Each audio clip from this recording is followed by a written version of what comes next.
पिछले 3.5 दिन से जो गतिरोध चला आ रहा था छात्र और सरकार के बीच, छात्रों सरकार के बीच, वो गतिरोध आज शाम होते होते खत्म हो गया। अब उत्तर प्रदेश में पीसीएस की परीक्षा छात्रों की मांग के अनुरूप एक ही शिफ्ट में एक ही दिन होगी। कई दिन कई शिफ्ट वाला मामला खत्म हो गया, यानी उसके साथ ही नॉर्मलाइजेशन का विषय भी समाप्त हो गया। वो जो टंटा था वो भी कटा।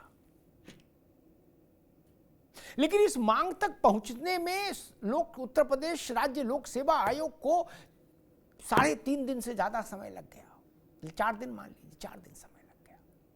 जो काम आज हुआ ये धरना के पहले दिन भी हो सकता था, तब ज्यादा बेहतर होता। परीक्षा का रूप स्वरूप तय करने के लिए आयोग को इतना समय क्यों लग गया? आपको याद होगा 2 दिन पहले मैंने इसी मंच से कहा था कि परीक्षा का रूप स्वरूप प्रकार आकार वो होना चाहिए जिससे अभ्यर्थी संतुष्ट हो, उनका भरोसा हो परीक्षा में। अंततः वही हुआ, वही करना पड़ा। लेकिन प्रयागराज में तापमान बढ़ा दिया, हजारों नौजवान सड़क पर आ गए। और आज जो सुबह दृश्य हुए वो मन को क्षुब्ध करने वाले दृश्य थे। हम देख रहे थे ऐसे वीडियोस कि जो बच्चियां थी, बाहर लड़कियां थी, उनको सादे कपड़े में पुलिस के लोग थे कि ये कौन लोग थे, वो घसीटा घसाटी कर रहे थे धरने से हटाने के लिए। गिरफ्तारियां हो रही थी, एक विकलांग बच्ची को चोट आई। ये सब क्यों करना पड़ा? क्या जरूरत थी इसकी? तनाव को चरम तक क्यों ले गए? और जो लोग ले गए वो जिम्मेदार कौन लोग हैं? ये तो अच्छा है कि मुख्यमंत्री ने हस्तक्षेप किया, योगी जी ने हस्तक्षेप किया, और उनके हस्तक्षेप का असर यह रहा कि आज दोपहर में आयोग की पूर्ण बैठक हुई। श्री नेत्र साहब के नेत्र भी खुले, जो अध्यक्ष हैं, और उन्होंने अपने नेत्र खोले। ऊपर से मुख्यमंत्री का स्पष्ट निर्देश था कि इस समस्या का समाधान करिए, और समाधान वो करिए जो छात्रों को मंजूर हो, स्वीकार्य हो। तब जाके इस समस्या का समाधान हुआ। आरओ और एआरओ की परीक्षा स्थगित कर दी है आयोग ने। वैसे भी वो बाद में होनी थी, पीसीएस पहले होना था। अब आरओ और एआरओ की परीक्षा और बाकी सब चयन परीक्षाएं कैसे हो, किस रूप स्वरूप में हो, उनकी प्रक्रिया विधि क्या हो, इसके लिए लोक सेवा आयोग, राज्य लोक सेवा आयोग एक कमेटी बनाने जा रहा है। वो कमेटी विचार विमर्श करेगी, तमाम स्टेक होल्डर्स से बात करेगी, और बात करने के बाद फिर सरकार को अपनी रिपोर्ट देगी, आयोग को अपनी रिपोर्ट देगी। फिर भविष्य में आरओ और एआरओ की परीक्षा की तारीख घोषित की जाएगी। जो कमेटी के सुझाव आएंगे उसके अनुरूप परीक्षा होगी। लेकिन ये तय मानकर चलिए, वहां भी एक दिन एक परीक्षा का ही नियम लागू होगा। अब शिफ्ट वाला काम तो खत्म हो गया, नॉर्मलाइजेशन का झंझट खत्म हो गया।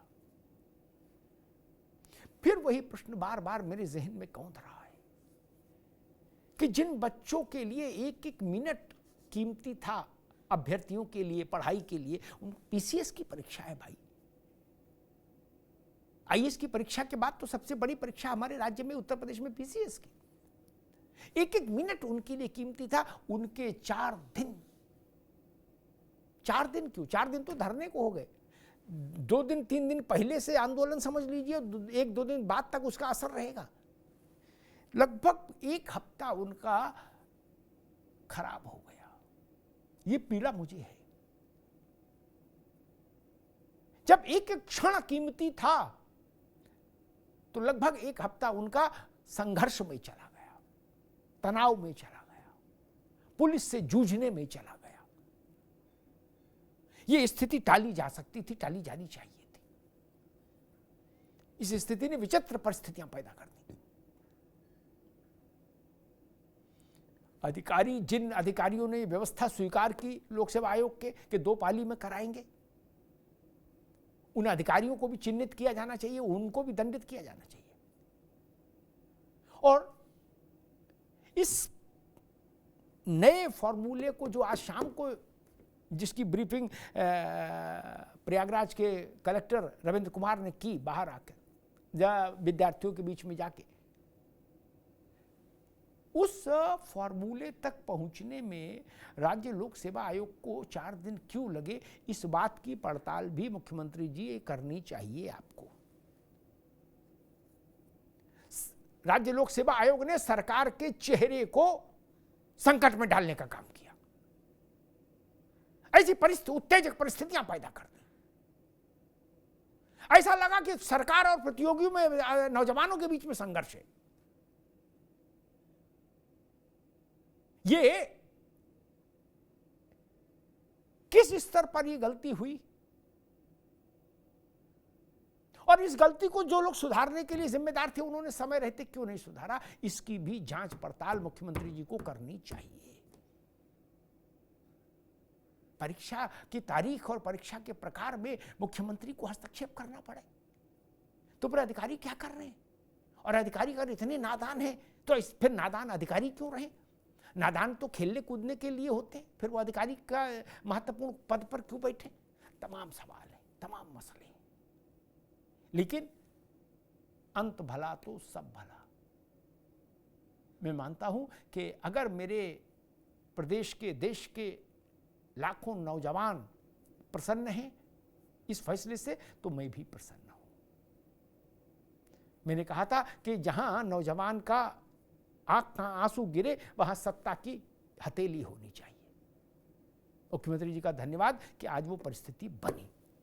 हमारे साथियों ने कुछ खबरें और कुछ चीजें आपके लिए जुटाई हैं इस पूरे घटनाक्रम पर, वो देखिए, फिर सीधे बहस में चलते हैं। अच्छा, ये आपका एक तो परीक्षा की तारीख के बारे में, तो परीक्षा की जो तारीख है अभी आयोग जो है वो आपका दोबारा से परीक्षा की तारीख की घोषणा होगी। ये आपसे एक डाउट है परीक्षा की तिथि के बारे में। परीक्षा की तिथि जो है वो अभी आयोग उसका शेड्यूल जारी करेगा।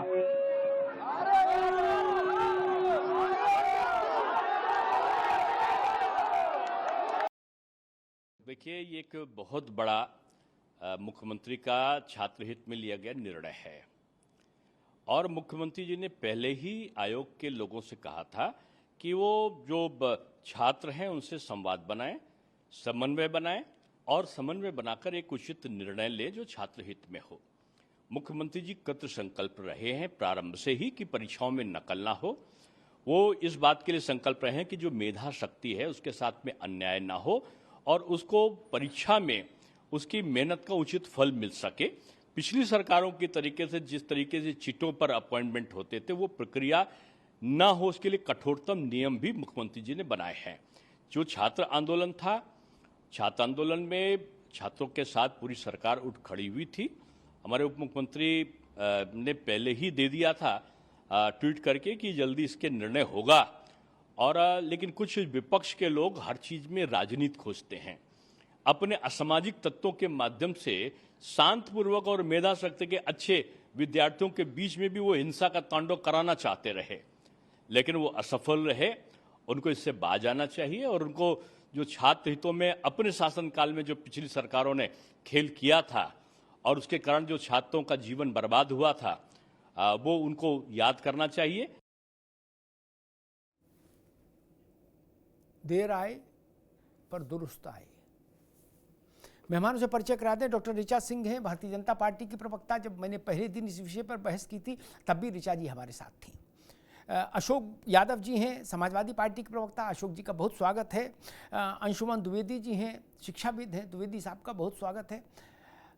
द्विवेदी साहब, जो काम पहले दिन हो जाना चाहिए था, जब नौजवान आयोग की कुंडी खटखटाने गए थे उसी दिन ये काम हो जाना चाहिए था, उसके लिए 4 दिन संघर्ष करना पड़ा हजारों नौजवानों को प्रयागराज की जमीन पर उतरकर, और अंततः वही हुआ जो पहले दिन हो सकता था। अंशुमन जी। जी देखिए, ये जो छात्रों को उतरना पड़ा पहले दिन ही, वही बहुत हिमालयन ब्लेंडर है। ऐसा होना ही बड़ा दुर्भाग्यपूर्ण है। क्योंकि जिस सरकार का, मैं बिल्कुल फ्रैंकली कह रहा हूं, आप हमको जानते हैं कि मैं ना बीजेपी का हूं ना मैं सपा का हूं, जी जिस सरकार का इंटेंशन ही बोनाफाइड है, यदि अधिकारियों के द्वारा उसके एग्जीक्यूशन में इतनी बड़ी फॉल्ट हो तो ये निश्चित रूप से इसमें अधिकारियों को जवाबदेही देनी चाहिए। क्योंकि इसके पहले की बहुत बार कमीशन से ऐसे काम करवाए गए हैं जिनकी बेईमानियां सड़क पर बाहर आ ही नहीं पाई और इतने सटल तरीके से बेईमानियां हुई कि उन पर शोर मचा ही नहीं। जी और जिस सरकार का इंटेंशन ही हो कि फेयर एंड मतलब बिल्कुल साफ सुथरी परीक्षा कराई जाए और विद्यार्थियों के साथ किसी भी तरीके का कोई घपला न होने पाए, उस सरकार की मंशा के विपरीत आयोग एक ऐसा निर्णय ले रहा है जो बहुत ही चाइल्डिश है, बहुत ही चाइल्डिश है। जी और ये इस तरीके का निर्णय ना इनके पास कोई प्रेसिडेंस था, ना यूपीएससी ने कभी कराया है, ना दूसरे कमीशन ने कभी कराया है। और दूसरी बात, जो नॉर्मलाइजेशन जैसी बेवकूफी वाली बात की गई थी, वो पीसीएस और आईएएस जैसी बड़े लेवल की परीक्षा में संभव ही नहीं। जी और उसको इन लोगों ने बगैर किसी विचार विमर्श के, और ये ढिंढोरा पीटना कि इसके लिए हमने इतनी बड़ी कमेटी, इतने बड़े एक्सपर्ट को ढूंढा, उतने बड़े एक्सपर्ट को ढूंढा, तो ये मुझे लगता है कि ये सरकार की मंशा पर और उसके फेयर इंटेंशन पर एक तरीके से कालिक पोतना था। और बच्चों का इस तरह सड़क पर उतरना, तो ये ऐतिहासिक दुर्भाग्यपूर्ण चीज हो रही है। और मुझे लगता है कि इसमें जो भी संबंधित अधिकारी हैं उनके इंटेंशन को पता लगा करके उनको दंडित किया जाना चाहिए। अभिषेक हमारे साथ जुड़ गए हैं, ये पहले दिन भी हमारे साथ बहस में थे। अभिषेक का भी स्वागत है। जो बात अंशुमान जी कहने आ रहा हूं अभिषेक का पास, मैं अपने जीवन में 35 साल के करियर में हमेशा इस बात को कहता रहा कि चीजें निपट गई, संकट टल गया, इससे बात खत्म नहीं होनी चाहिए। संकट आया किन लोगों के कारण, वो दंडित नहीं होंगे तो फिर अगले संकट के लिए प्रतीक्षा करिए, पंचांग में तारीख देखिए अगला संकट कब आने वाला है। 10 उदाहरण तो मैं गिना दूं जिस बात की अंशुमान जी चिंता कर रहे हैं। मैंने अपने आरंभिक उद्बोधन में जिसको चिंता की, क्या अधिकारियों ने किसी लायक नहीं रखा? आपने एक बार भी अधिकारी दंडित किए होते, 2-4 को सूली पर टांग दिया होता, सब सीधे होते, राइट टाइम होते, उत्तर प्रदेश की भाषा में कहूं तो। 4 दिन इतना बड़ा दृश्य चलता रहा।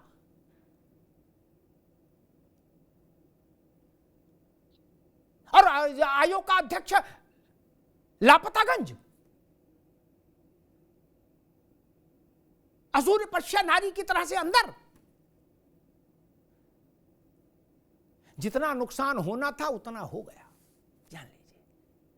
कई बार दवा इतनी देर से आती है कि मरीज को जितना नुकसान हो सकता है वो तो हो ही जाता है। खैर अभिषेक चित्रांशी, फैसला आ गया, अब कैसा महसूस कर रहे हैं भाई?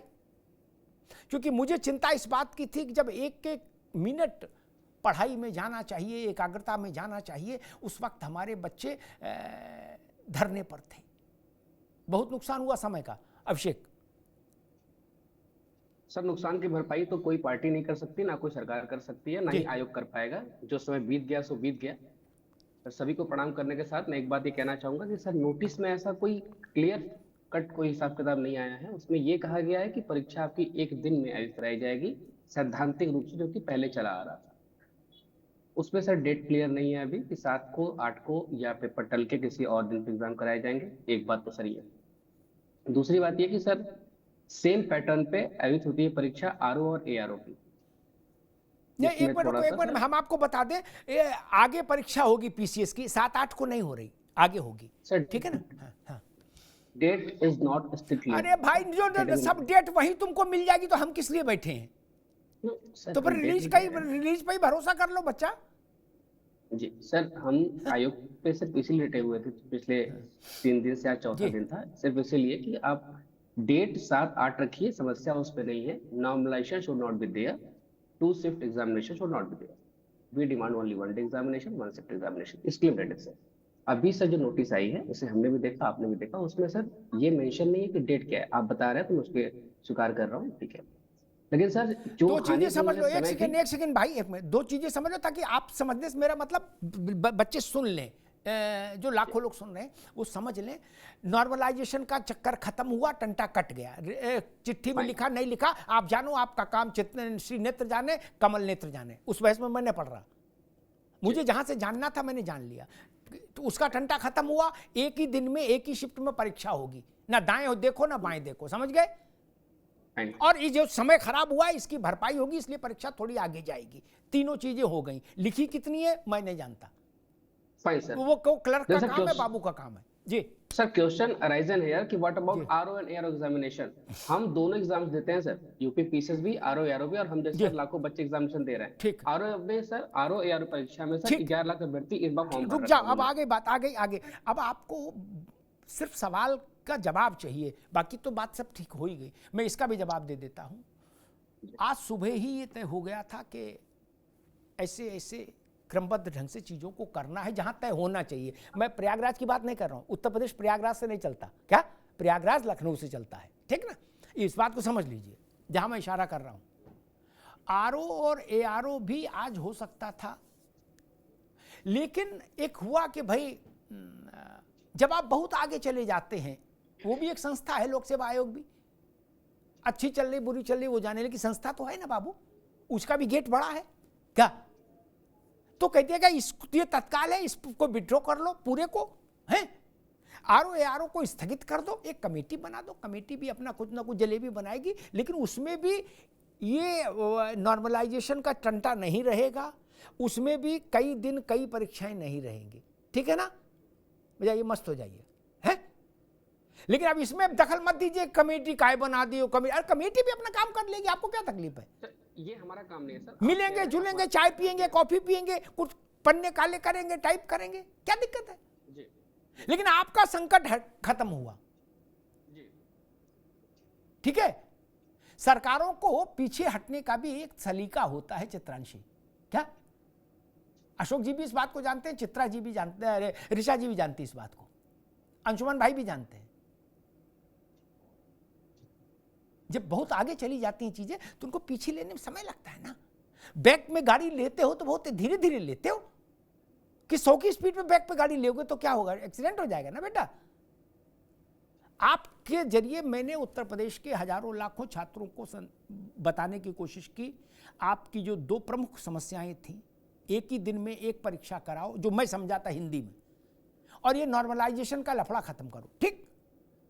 ये दोनों संकट कट गए, जाइए लड्डू खाइए, पढ़ाई की तैयारी करिए, ठीक। अशोक जी, मेरा मूल प्रश्न वही है कि जो काम पहले दिन हो सकता था, उस काम को 4 दिन तक चीजें खराब करके किया गया। अशोक जी जी देखिए अमिताभ जी, हम लोग चूंकि पॉलिटिकल व्यक्ति हैं, और अगर हम लोग कोई सही बात भी बोलेंगे तो लोग कहेंगे ये राजनीति से प्रभावित होकर के बोल रहे हैं जी। लेकिन अगर पीछे आप थोड़ा सा जाएंगे, उसको चीजों को रिव्यू करेंगे, तो आपको यही देखने को मिलेगा कि जो उत्तर प्रदेश लोक सेवा आयोग है, इसकी कारगुजारियां ऐसी रही हैं कि ये इसको मतलब गिनीज बुक में इसको पुरस्कार मिलना चाहिए उत्तर प्रदेश लोक सेवा आयोग को। आप देखिए इसके पहले 2022 में कितना बड़ा इन्होंने कांड किया था कि जो पीसीएस जे की परीक्षा हुई, जो मेन परीक्षा, उसमें 50 बच्चों की कॉपियां बदल दी। देखिए ब्लंडर, इनका ब्लंडर नहीं, साजिश है, हम ब्लंडर नहीं कहेंगे इसको, साजिश है। साजिश के तहत उत्तर प्रदेश लोक सेवा आयोग ने 50 बच्चों की कॉपियां बदल दी। श्रवण कुमार पांडे का जूता घिस गया कि हमारी कॉपी बदली है, उसको हमें दिखाया जाए, हमारा रिजल्ट ऐसा नहीं हो सकता जैसा आया है, उसको नहीं दिखाया जाता है। और वो हाई कोर्ट जाता है श्रवण कुमार पांडे, तब हाई कोर्ट से लगभग 1.5 साल बाद उसको जब आदेश आता है, तब उसकी कॉपी और उसके साथ साथ अन्य बच्चों की कॉपियां दिखाई जाती है, तो पता चलता है कि 50 लोगों की कॉपियां बदल गई। और ये जो उसके जो अध्यक्ष हैं उन्होंने क्या लिखा कि ड्यू टू नेग्लिजेंस, वो साजिश नहीं मानते उसको, कहते तो नेग्लिजेंस की वजह से ऐसा हुआ, लापरवाही है अधिकारियों की, और जो सिंपल एक सस्पेंशन जो ऑर्डर जो हो गया पास और काम खत्म। तो आप इस तरह के जो एक नेक्सस चल रहा है, जो भारतीय जनता पार्टी की एक लोगो देती है, पार्टी विद द डिफरेंस, तो पार्टी विद द डिफरेंस का मतलब हर काम वो डिफरेंट तरीके से करते हैं। आप देखिए ये अगर इस तरह का लीगलाइज लूट किसी गलत काम को, जैसे पेपर लीक अगर करवाते तो दुनिया भर में हंगामा होता है, पेपर लीक हो गया, पेपर लीक, सरकार के मुंह पे बड़ा काली पुत्ती। वो कहें यार देखो काम तो करना वही है, बेमानी करनी है उत्तर प्रदेश लोक सेवा आयोग को, लेकिन उसको लीगलाइज बेमानी करनी है। लीगलाइज बेमानी मतलब उसको 2 शिफ्ट में करवा दो, उसको नॉर्मलाइजेशन प्रोसेस से गुजारो, ताकि काम जो लोकसेवा आयोग को जो करना है भ्रष्टाचार वो करेगा, लेकिन लीगलाइज जामा पहना के करेगा। तो इसीलिए पार्टी विद द डिफरेंस इसका नारा है। लेकिन हमारे अभ्यर्थियों के साथ जो नाइंसाफियां हुई, अमिताभ जी, इसको जो है, चूंकि एक हफ्ते का आपने जो टाइम बताया बिल्कुल सही बताया कि एक हफ्ते इनका खराब हुआ है, और उसके साथ जो शारीरिक, मानसिक, आर्थिक रूप से प्रताड़ना जो अभ्यर्थियों को झेलने को मिली है, इसका कैसे, उसका मतलब इसका मूल्यांकन कौन करेगा, इसकी वापसी कैसे होगी, ये भी तो सवाल उठता है। ठीक है अशोक भाई, ठीक। मैं डॉक्टर ऋचा सिंह के पास चलूं उससे पहले एक तो उत्तर प्रदेश राज्य लोक सेवा आयोग की बात अशोक जी ने उठाई। मैं आज से नहीं देख रहा राज्य लोक सेवा आयोग को, इसमें जाने कैसे कैसे भूत प्रेत का वास हो चुका है। इसी प्रयागराज में मैंने नौजवानों को अपना सिर वहां दीवार पर पटकते देखा, हमने बहुत बसंत देखे मित्र। एक पीसीएस की कॉपी बदल गई, हाईकोर्ट मामला तरफ ने, वहां तो जाने क्या क्या हो गया, कैसे कैसे अध्यक्ष हो गए। उनका अपना ही बायोडेटा इतना विचित्र था कि शर्म आए कि ये अध्यक्ष है। द्विवेदी जी गलत तो नहीं कह रहा, और हाई कोर्ट ने कहा कि ये कहां से पकड़ लाए, भगाओ इसको। वो डीएम वो एडीएम तय कर रहे थे बैठ के, इसलिए नहीं, उस चक्कर में आज मत पड़िए। बहुत चीजें खराब नहीं है, कोशिश होनी चाहिए कि सबसे बड़ी संस्था है उत्तर प्रदेश की भर्ती की, ये विश्वसनीय रहे, इस पर नौजवानों का भरोसा रहे, नहीं तो सब बेकार। डॉक्टर ऋचा सिंह, मैं बहुत ज्यादा प्रसन्न भी नहीं हो पा रहा ना। मेरा मन इस बात से पीड़ित है, पहले दिन भी मैंने आपसे कहा था कि ऐसी मूर्खता कौन अधिकारी कर रहे हैं, उनका पता लगाइए। क्या आपने अपना जितना नुकसान करा सकते थे सब करा लिया, और उसके बाद वही हुआ जो होना चाहिए था। ऋचा जी, ये कौन विद्वान है, कौन लोग च्यवनप्राश खा रहे हैं और ऐसी विद्युतापूर्ण नीतियां बना रहे हैं, उनको प्रणाम हमारा भी कहीं पहुंचाइए और अपना भी जाके पहुंचाइए।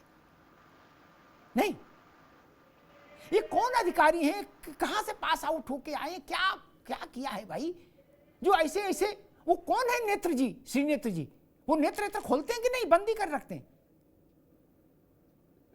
क्या ड्रामा है।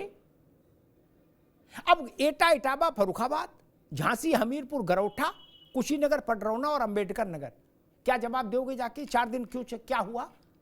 आपको तो जाना होगा ऋचा जी, नहीं जाना होगा, जाना पड़ेगा ना, राजनीतिक व्यक्ति है क्या।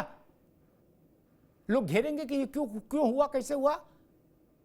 वो श्रीनेत्र को नहीं जानते, वो रविंद्र कुमार को नहीं जानते, डीएम प्रयागराज, वो जानते हैं भारतीय जनता पार्टी और कमल का फूल। डॉक्टर ऋचा सिंह।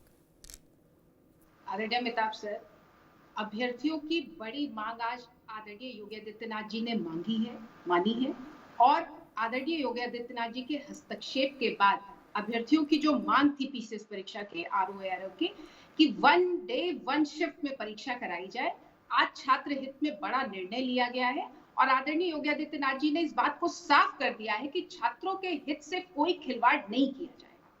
हम और आप परसों भी इसी चैनल पे, इसी समय और इसी जगह पर बैठे हुए थे, और इस बात को संजीदगी से मैंने उस दिन भी कहा था कि भारतीय जनता पार्टी की सरकार लगातार छात्रों के साथ संवाद कर रही है, शासन प्रशासन संवाद कर रहा है, और हम ऋचा जी एक बहुत विनम्रता से, ऋचा बहुत विनम्रता से 30 सेकंड इंटरव्यू मेरे दिमाग में एक बात आ गई, बोल दूं नहीं तो भूल जाऊंगा, क्योंकि लिखा तो रहता नहीं मेरे पास। हमने एक रसोईया रखा, क्या भाई, वो पनीर का सब्जी ना बना पाए, अरहर की दाल और रोटी बनाना ही तो बेसिक आता ही होगा, वो भी ना बना पाया, उसमें भी मुझे हस्तक्षेप करना पड़े, तो उस रसोइयों को निकाल नहीं देना चाहिए, 2 मार के निकाल देना चाहिए ना। काहे का रसोईया है जब अरहर की दाल और रोटी भी नहीं बना पा रहा, आप लोग जब हमको बता रहे हो करने देंगे। योगी जी ने हस्तक्षेप किया, सिर माथे, अच्छी बात है, करना चाहिए। राजा की आंख प्रजा की आंख से संचालित होनी चाहिए, लेकिन वो कौन लोग हैं जो अरहर की दाल भी नहीं बना पा रहे और रसोईया का सर्टिफिकेट लिए घूम रहे हैं, आयोग में बैठे हैं या मंत्रालय में बैठे हैं? मैं उनकी तफ्तीश कर रहा हूं ऋचा जी। बिल्कुल अमिताभ सर, जनता का शासन, लोकतंत्र में जनता का शासन जनता के लिए और जनता के द्वारा होता है, और उसी को आज चरितार्थ किया है आदरणीय योगी आदित्यनाथ जी ने, जब उन्होंने, क्योंकि आदरणीय योगी आदित्यनाथ जी वो व्यक्ति हैं जो इस देश के युवाओं को और इस देश की जनता को अपना परिवार मानते हैं, और अपने परिवार के हित में जो फैसला लिया जा सकता था, जो छात्रों की बड़ी मांग थी, आज उसको माना गया है, रास्ता निकाला गया है।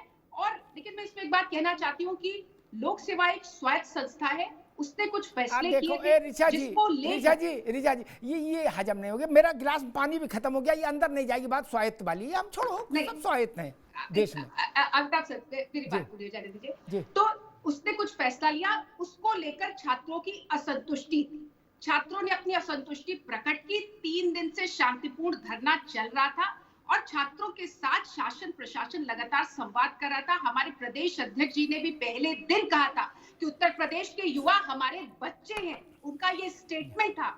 आदरणीय केशव प्रसाद मौर्य जी का ये स्टेटमेंट था कि छात्र हित में संजीदगी से इसका रास्ता निकाला जाना चाहिए, और इसी टीवी चैनल पर बैठकर मैंने भी इस बात को कहा था। एक मिनट चित्रांशी जी, आप हमारे साथी, मैं आपको बधाई देना चाहती हूँ कि आप लोगों ने एक बड़ी अपनी मांग को जीता है, लेकिन अगर उसमें कोई पक्ष है तो उसको भी हमें ईमानदारी से सुनना चाहिए। और हम लोगों ने पहले दिन भी इस बात को कहा था कि रास्ता निकालने की कोशिश की जा रही है, संवाद स्थापित किया जा रहा है, संवेदनशीलता के साथ संवाद स्थापित किया जा रहा है, क्योंकि सरकार की और आदरणीय योगी आदित्यनाथ जी की प्रतिबद्धता है कि परीक्षाएं पारदर्शी ढंग से हो, पेपर आउट ना हो, पेपर लीक ना हो। क्योंकि जिस तरीके का नेक्सस, मैं फिर से अंत में कहूंगी कि समाजवादी पार्टी ने एक नेक्सस छोड़ा था, उसको तोड़ने का काम आदरणीय योगी आदित्यनाथ जी ने किया है। और चित्रांशी जी हमारे साथी बैठे हुए हैं, ये ज्यादा जानते होंगे इस बात को कि किस तरीके से ऑब्जेक्टिव पेपर को लेकर, साथ ही स्केलिंग को लेकर छात्रों की जो बड़ी समस्याएं थी, इसको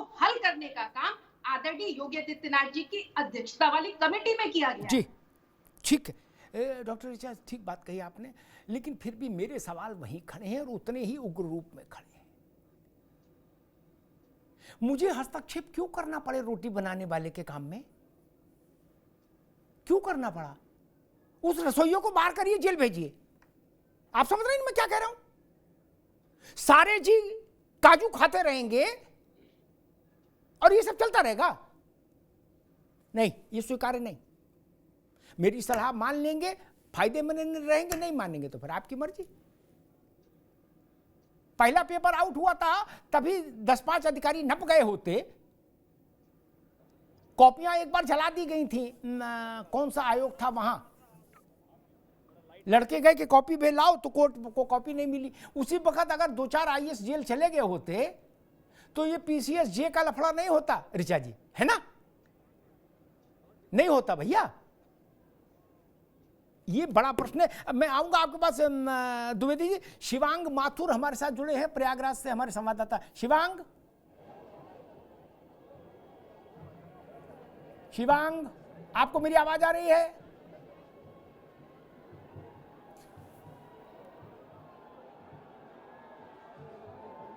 जी, मुझे आपकी आवाज आ रही है, आप सवाल पूछें। जी, क्या स्थिति है, क्या माहौल है, अभ्यर्थी क्या कह रहे हैं अब?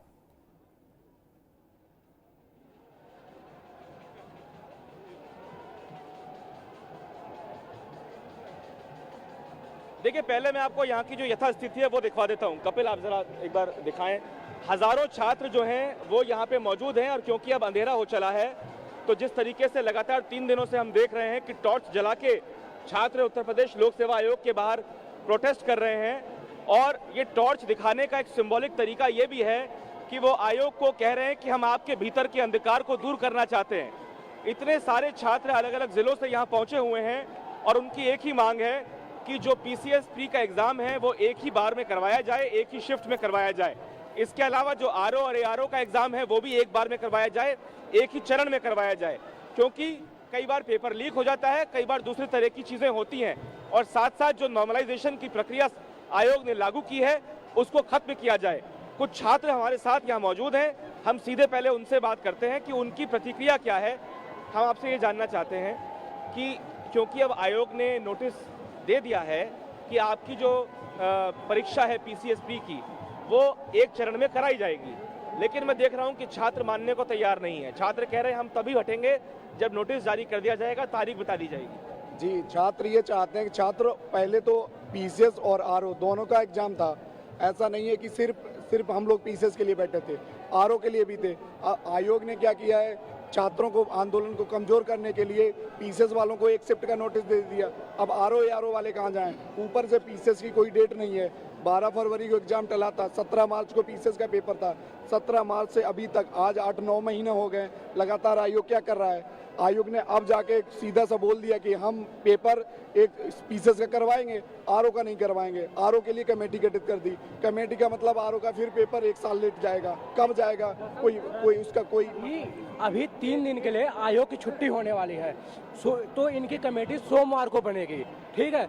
और तब तक ये पूरी भीड़ खत्म हो जाएगी काफी हद तक। इनकी यही राजनीति, फूट डालो राज करो। ये बताइए सर, हम लोग शांतिपूर्ण धरना दे रहे हैं, उधर देखिए, कैमरा घुमाइए, मिलिट्री पूरी फोर्स खड़ी है। अब सब वो आंसू गोला जो सब होता है सबकी उन्होंने तैयारी कर रखे हैं। क्या जरूरत है? हम लोग शांतिपूर्ण से सविनय हो गया, आंदोलन है हमारा। ये मुझे बताएं कि क्या कहीं ना कहीं आपका आंदोलन बट भी गया है क्या? क्योंकि पीसीएस प्री के लिए तो उन्होंने बोल दिया, लेकिन आरओ के लिए नहीं बोला। सर, हमारी 2 से 3 मांगे हैं जो प्रमुख मांगे हैं। सबसे पहली मांग है सर कि पीसीएस की इन्होंने टेंटेटिव डेट भी नहीं दी है कि हम एग्जाम कब कर रहे हैं, क्योंकि पीसीएस जैसी परीक्षा में एक चरण नहीं होता, उसमें मेंस भी पढ़ना होता है। ये डेट दें कि एग्जाम हम कब ले रहे हैं, ताकि बच्चे मेंस पे फोकस कर पाएं। दूसरी चीज, इन्होंने आरओ में जो कमेटी गठन की बात की है उसमें ट्रांसपेरेंसी होनी चाहिए कि हम उस कमेटी की गठन कब तक रिपोर्ट सौंपेंगे, क्योंकि ऑलरेडी 1 साल डिले हो चुका है। कितने बच्चे सर फाइनेंशियल क्राइसिस से जूझ रहे हैं, कितने बच्चे ओवर एज की तरफ जा रहे हैं, सर उस चीज को ध्यान देना चाहिए। और तीसरी चीज, जो इनका तुगलकी फरमान है वो कहीं ना कहीं से ये जो हमारी भीड़ है इसको मोबिलाइज करके अलग करने का है, क्योंकि 3 दिन इनका वैकेशन होने वाला है। और इस तरीके से सर हमारी जो मांगे हैं इनको नोटिस देना चाहिए। माहौल में आपको एक बार दिखा देता हूं, हजारों छात्र यहाँ पे पिछले 4 दिनों से मौजूद हैं, खुले आसमान के नीचे बैठने को मजबूर हैं। कई बार अंदर से संपर्क साधने की कोशिश की गई, ये कहा गया कि हम कमेटी का गठन करते हैं। छात्रों ने उसका विरोध किया, उनको मना कर दिया। डीएम कमिश्नर को यहाँ से जाना पड़ा। आखिरकार लखनऊ से योगी आदित्यनाथ ने इस पूरे मामले में इंटरवीन किया, ऐसी खबरें आई। और उसके बाद आयोग ने यह फैसला लिया है कि अब जो पीसीएस प्री की परीक्षा है उसको एक चरण में कराया जाएगा। हालांकि छात्रों का यह कहना है कि दीवार पे नोटिस चिपका दिया जाए और तारीख बता दी जाए, उसके बाद ही वो यहाँ से हटेंगे। और साथ साथ जो अपने दूसरे साथी हैं आरओ और एआरओ वाले, वो उनको भी यहाँ छोड़ के जाने को मंजूर नहीं है। ठीक शिवांग, बहुत बहुत धन्यवाद। Thank you Shivang. द्विवेदी जी, मैं समझ नहीं पा रहा, मतलब अभी भी सुधरने को तैयार नहीं आयोग के लोग। क्या चाहते, मतलब बिल्कुल क्या, कितनी किरकिरी कराना चाहते हैं? परीक्षा एक शिफ्ट में कराएंगे पीसीएस की, 18 दिसंबर को कराएंगे। एक हाइपोथेटिकल बात कह रहा हूं, 20 दिसंबर। ये तारीख टाइप करने में ज्यादा समस्या थी क्या? एक झंझट खत्म होता। आरओ की कमेटी इस तारीख को बनेगी, इस तारीख को रिपोर्ट दे देगी, इस तारीख को हम फैसला दे देंगे। ये 3 बातें लिखने में क्या समस्या थी द्विवेदी जी? नहीं, देखिए तारीख नहीं तो इसलिए नहीं दे सकते कि सेंटर का उनको इंतजाम करना है, और जब इंतजाम हो जाएगा तभी तारीख की बात कर पाएंगे। लेकिन इनको डिक्लेयर करने में, लेकिन जो सबसे मुसीबत की बात है कि बच्चों के मन में सरकार को लेकर के ऐसी बातें हैं जैसे वो कोई उनकी विपक्षी पार्टी है। ऐसा माहौल बनना कितना खराब है। और दूसरी बात, अभी डॉक्टर ऋचा ने कहा कि एक स्वायत्त संस्था है, तो इस तरीके के मामलों में वही तो कंप्रोमाइज हो रहा है। भाई स्वायत्त संस्था है, सिलेबस कैसे होगा, परीक्षा कैसे कराएगी, कमीशन जो है जाता है और गवर्नर से उसकी संस्तुति होती है, और चीफ मिनिस्टर सीधा डिक्लेयर कर रहा है कि हम ये तरीका खत्म कर रहे हैं। तो इसका मतलब हुआ कि उसकी ऑटोनॉमी को 2 टके का आपने कर दिया ना। आपने कमीशन के ऐसे डिसीजन को, सरकार एक तरफा निर्णय ले लेती है कि हम इसको वापस ले लेंगे, तो ये किसका, कहाँ स्वायत्तता रही डॉक्टर ऋचा? ये कहाँ की स्वायत्तता है कमीशन की? कमीशन के निर्णय को हमारा हाईएस्ट पॉलिटिकल एग्जीक्यूटिव कह देता है कि हम इसको वापस ले लेंगे। तो इसका जो इतने खराब, इतना वो कहेगा ना, दोस्तों को आजमाते जाइए, दुश्मनों से प्यार होता जाएगा। तो ये तो इस तरीके के लोगों को ये दोस्ती किए बैठे हैं कि इनको तो दूसरे लोगों की जरूरत ही नहीं। अशोक यादव जी को तो कुछ भी नहीं मेहनत करना पड़ा और 10-20 लाख वोट इनकी तरफ आ गया। ये तो मुझे नहीं समझ में आता कि किस लोगों की सलाह में काम। और मैं अग्निहोत्री जी अंदर की बात बता दूं कि हर अभी तक 20-25 साल के इतिहास में, मैं 30-32 साल से पढ़ा रहा हूं, आज तक ये कमीशन एक भी एग्जाम ऐसा नहीं करा पाया जिसमें 7-8 सवाल गलत ना होते हो। जी आपको जान के आश्चर्य होगा कि इसमें इन्होंने यहां तक सवाल पूछे हैं कि किसी गाइड में ऑप्शनल चारों गलत हैं और वही ऑप्शनल पूछे गए हैं, यहां तक हुआ है कमीशन में। यहां तक का मैं आपको एग्जाम्पल के मालूम साथ है, बता देता मालूम हूं है द्विवेदी जी, कि मालूम अशोक है। ने किस शिलालेख में कहा गया सबे मनुष्य मया प्रजा, और उसमें फर्स्ट में भी सेपरेट में कहा गया, दूसरे में भी कहा गया, और कमीशन ने दोनों ऑप्शन रखे हुए हैं। जी और ये बताइए जब नॉर्मलाइजेशन ये करते तो दोनों पेपर में 8-8 9-9 ठीक है सवाल द्विवेदी जी, गलत होते तो नॉर्मलाइजेशन को संविधान के इसीलिए 16 सवाल भी गलत हो गढ़गंगा जाते। में प्रभावित कर दिया गया। कार्तिक मास चल रहा, वो गढ़गंगा में प्रभावित कर दिया नॉर्मलाइजेशन को। उस चैप्टर को बंद करो, वो खत्म वाली बात। मेरा अभिषेक कहने का चित्रांशी, मतलब अभिषेक चित्रांशी, अभी आप अपने साथियों को सुन रहे थे, अब अभ्यर्थियों का आगे का क्या रुख?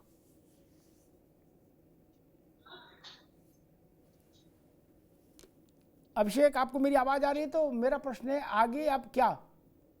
सर मैं ये कहना चाह रहा था कि सर समस्या सिर्फ इतनी सी है ना कि अभी तो नोटिस जो आ गई, सर आपने मुझसे कहा एज अ गार्जियन मैंने इस बात को मान लिया कि हाँ ठीक है पेपर बढ़ गया है, it is fine, but date is not yet clear. तो सर ये मैं कहना चाह रहा था कि जो हमारे साथी अभी जुड़ रहे थे आपके संवाददाता के माध्यम से, उनकी भी सेम समस्या यही थी कि डेट अभी कंफर्म नहीं हो पाई है। दूसरी बात सर मैं एक चीज कहना चाह रहा हूँ कि आज 14 नवंबर है, बाल दिवस है। 3 दिन के संघर्ष के बाद बाल दिवस को सुबह सुबह सर हमारे साथियों को लाठी मार के उसे डिटेन भी कर लिया गया है। अगर सर ऐसे ही सरकारों को करना होता है फिर हम 3 दिन से अपनी मांग क्यों कर रहे थे सर? और सर ये ऋचा जी कह रही थी कि आपके लिए बहुत अच्छे से सरकार हमारी बहुत अच्छा काम कर रही है और तरह तरह की बातें, बहुत अच्छा। हमारा सर सरकार से कोई विरोधी नहीं है sir, we are just discussing and demanding our examination, जो कि हमें मिला 1 शिफ्ट का मिला। डेट अभी क्लियर नहीं है सर अभी। दूसरी बात सर 14 नवंबर को ऐसा गिफ्ट बच्चों कौन देता है सर? 72-73 घंटे से हम लगे पड़े थे, सुबह सुबह ही सर हमारे साथी अटेंड कर लिया गया। हमारे साथी जो कि साथ में मेंस लिख रहे हैं, अभिषेक, अंकित, आशुतोष भाई, सबको सर जो कि अटेंड कर लिया गया, डिटेन कर लिया गया, और अभी तक उनकी रिहाई नहीं हो पाई है जी, उस पर भी कुछ कराइए सर। ठीक ठीक अभिषेक जी, मानकर चलिए कि 12 से 18 घंटे के भीतर आपके जितने साथी हैं वो सब बाहर होंगे। 12 से 18 घंटे के भीतर सारे बच्चे बाहर होंगे, मानकर चलिए, इसमें कहीं कोई दिक्कत नहीं। अशोक यादव जी, मैं वही समझना चाह रहा हूँ कि ये संस्थाएं ऐसा काम करती हैं, भाई जब एक बार फैसला हो गया कि क्या करना है तो पूरा रोड मैप ही सार्वजनिक कर दो, ताकि गुस्से की, आक्रोश की कोई वजह ही नहीं रहे। नहीं अमिताभ जी, ऐसा है कि इसमें सरकार का या यूपी पीएससी का कोई हृदय परिवर्तन नहीं हुआ है बच्चों के प्रति। कि अगर इसको कोई सोचे कि सरकार का हृदय परिवर्तन हो गया या लोकसभा आयोग का हृदय परिवर्तन हो गया, ऐसी बात नहीं है।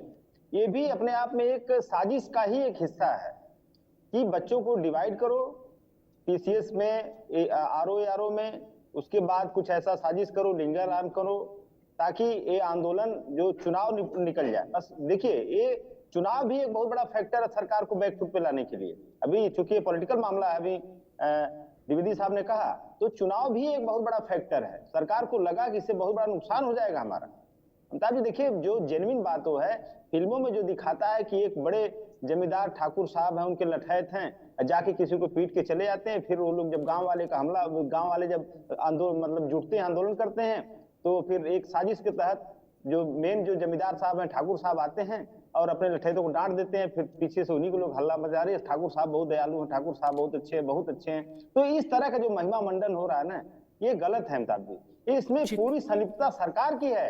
कहीं से इसमें अगर ये कहा जाए कि खाली जो आयोग दोषी है, ये बात 100% गलत है। ये पूरी सरकार की, जो भारतीय जनता पार्टी की इसमें साजिश है, और साजिश एक ही नहीं है, लगातार साजिश। जो नीट यूजी का आप याद कर लीजिए, नीट यूजी की परीक्षा में कैसे 50-50 टॉपर बना दिए जाते हैं, कैसे कैसे एक सेंटर से 6 टॉपर निकल जाते हैं, कैसे कैसे कापियां बदल जाती हैं। एक साजिश है, एक नेक्सस है अमिताभ भाई। अब ये नेक्सस पेपर माफिया, परीक्षा माफिया, भारतीय जनता पार्टी, सबका आपस। ठीक अशोक भाई, ठीक है, तो गठजोड़ है ये।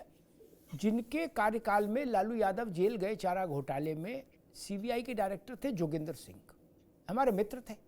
ऋचा जी आ रहे हैं आपके पास। हमने उनसे ऐसे मासूम सवाल पूछ लिया जो अभी ऋचा कह रही थी कि ऑटोनोमस है।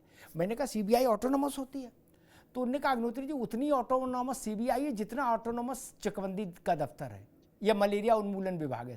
क्या बोले, आप कैसी बात कर रहे हो, जो सरकार से तनख्वाह मिल रही, सरकार से अपॉइंटमेंट हो रहा, क्या सरकार ट्रांसफर कर रही, ऑटोनॉमस कैसे हो जाएगा? सच्ची बात कही थी उन्होंने, प्रैक्टिकल।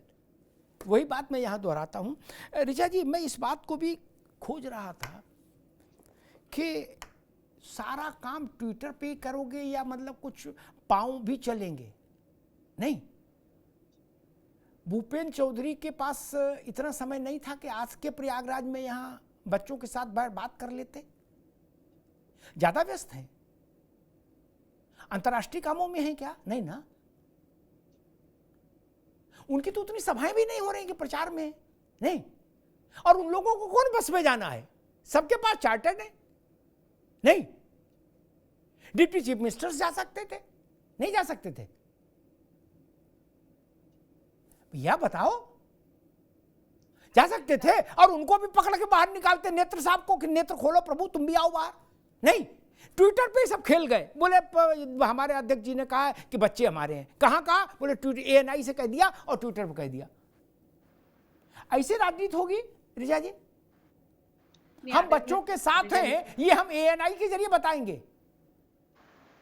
नहीं आदरणीय अमिताभ सर, भारतीय जनता पार्टी ने समय समय पर अपने फैसलों से ये बताया है कि अरे फैसला नहीं भाई, बच्चे हमारे बैठे, हम घर के मुखिया के नाते नहीं जा सकते थे वहां। भूपेंद्र चौधरी का क्या दिक्कत थी जाने में?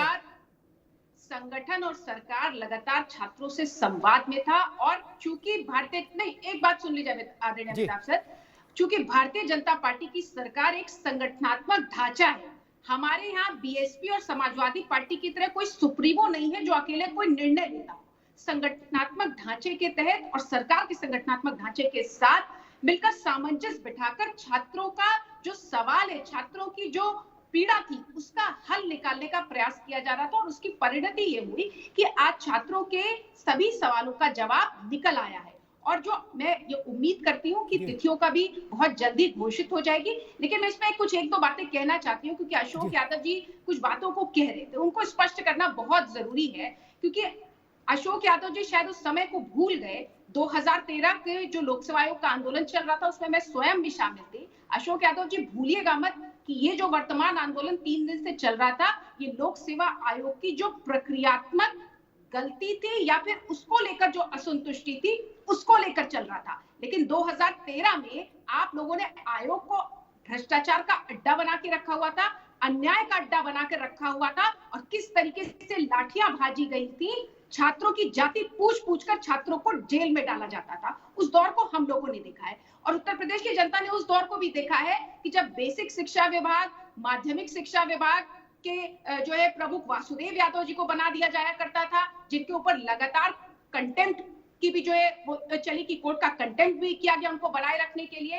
अनिल यादव जी जो तड़ी पार भी थे, जिला बदर भी थे, उनको आपने लोक सेवा आयोग जो सबसे बड़ी उत्तर प्रदेश की भर्ती कराने का आयोग था, आपने उसका अध्यक्ष बना के रखा हुआ था। और अंत में एक बात और मैं कहना चाहती हूँ आदरणीय अमिताभ सर, कि वोट की बात कर रहे थे अशोक यादव जी, हम छात्रों की पीड़ा को, छात्रों की समस्याओं को गंभीरता से लेते हैं, उसको वोट में नहीं तोलते हैं अशोक यादव जी। यही काम पिछले 3 दिन से आदरणीय अखिलेश यादव जी भी कर रहे हैं। और आज के ट्वीट में तो उन्होंने हद ही कर दी कि जब उन्होंने छात्रों की संख्या से भाग देने की कोशिश की विधानसभा की संख्या को, कम से कम इतनी तो बेशर्मी मत करिए कि आप छात्रों को हर वक्त वोट में तोलने लगे और छात्रों के कंधे पर रखकर जो समाजवादी पार्टी अपनी बंदूक चलाना चाहती थी, उस बंदूक को आज निस्तेनाबूद कर दिया है आदरणीय योगी आदित्यनाथ जी ने अपने फैसले से। छात्रों के कंधे पे चढ़कर राजनीति करने का प्रयास समाजवादी पार्टी को नहीं करना चाहिए। और मैं एक बात और कहना चाहती हूँ कि समाजवादी पार्टी ने पूरा प्रयास किया कि छात्रों को उग्र कर दिया जाए। छात्रों के बीच में उन्होंने लगातार भ्रांतियां फैलाने की कोशिश की कि कोई संवाद न स्थापित होने पाए। लेकिन चूंकि शासन, प्रशासन और छात्र बहुत अहिंसात्मक और संवेदनशीलता के साथ इस आंदोलन को चला रहे थे, और मैं उन बाइट्स को भी नहीं भूली हूँ आदरणीय अमिताभ सर, जिसमें छात्रों की ये उम्मीद थी कि आदरणीय योगी आदित्यनाथ जी तक मसला पहुंचेगा और वो उनके पक्ष में फैसला लेंगे। और आज वही हुआ, छात्रों के पक्ष में फैसला आया है। और आयोग कैसे और ट्रांसपेरेंट हो, पेपर लीक ना हो, फूल प्रूफ परीक्षा हो, इसके लिए भारतीय जनता पार्टी की सरकार प्रतिबद्ध है। ठीक है ऋचा, सारी बात ठीक है, लेकिन एक तो ये बात जान लो कि ये 80 का 70 का भारत नहीं है कि संज्ञान, अब तो संज्ञान इधर घटना घटी उधर अखिल विश्व को संज्ञान हो जाता है। क्या अखिल विश्व को? अब अलग अलग संज्ञान थोड़ी ना होता है ना, ना अखिल ब्रह्मांड का संज्ञान एक ही साथ हो जाता है। घटना घटी रियल टाइम में,